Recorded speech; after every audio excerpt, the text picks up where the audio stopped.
So when the ginger, scraping the ginger, sometimes that ginger juice spray. So be mindful because you get that ginger juice in the eye, it's gonna sting a little bit. But once you get used to peeling it, you really understand the texture of the root, and be able to peel it without losing too much of the actual ginger while you peel away the skin.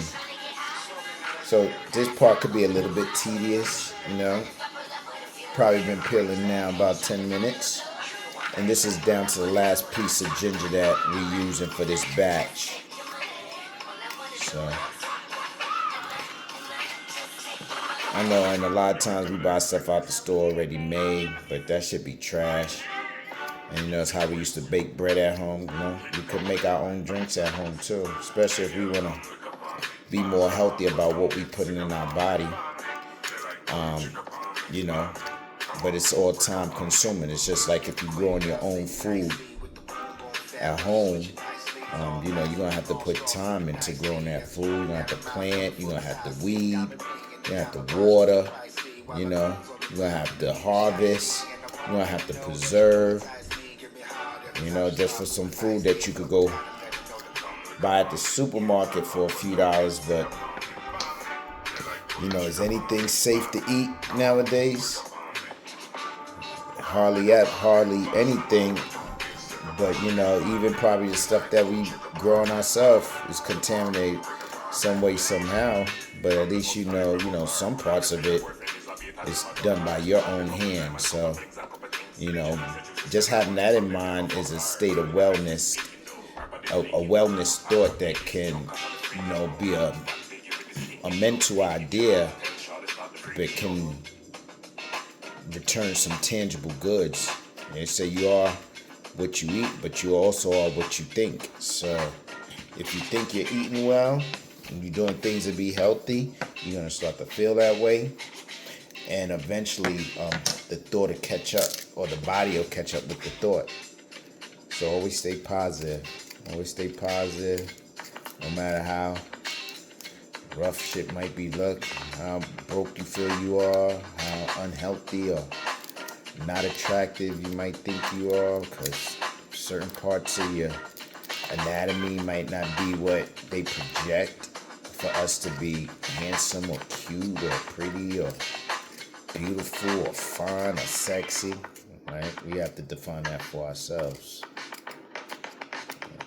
We gotta be, very confident in ourselves. And when you're not confident in yourself, you find all the flaws, not only in others, but those flaws that you point out in others, like the flaws you see in yourself. So we always gotta be aware of that idea. Today's supreme mathematics, wisdom. Wisdom is the second principle of supreme mathematics. Today is the second. Wisdom means to be wise. Wisdom is also the expression of your knowledge. And as you express your knowledge verbally, that will be shown in your ways and actions. So wisdom is also your ways and actions. So you see something, to see if what you see is what you say by the way you live. And yeah, we're not perfect. We could say things, and this could be like a genuine thing that we look to strive for in our life. But anytime we set goals, there's gonna be hurdles, obstacles that you're gonna have to get over, get under, get over around it, and crash through. And sometimes we don't want to get over them. Sometimes we like where we at.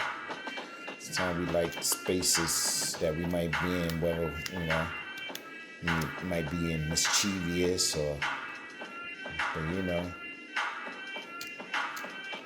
like what you do, you should, like who you're doing it with. If you're going to do it, man, do it the best, make sure it's worth it. And a lot of times we place money as the value, but money has a value, but ain't nothing more valuable than your knowledge, the knowledge of yourself. know what I'm saying? So always keep that in mind, okay? Always keep that in mind. You know who I'm talking to. Talking to you.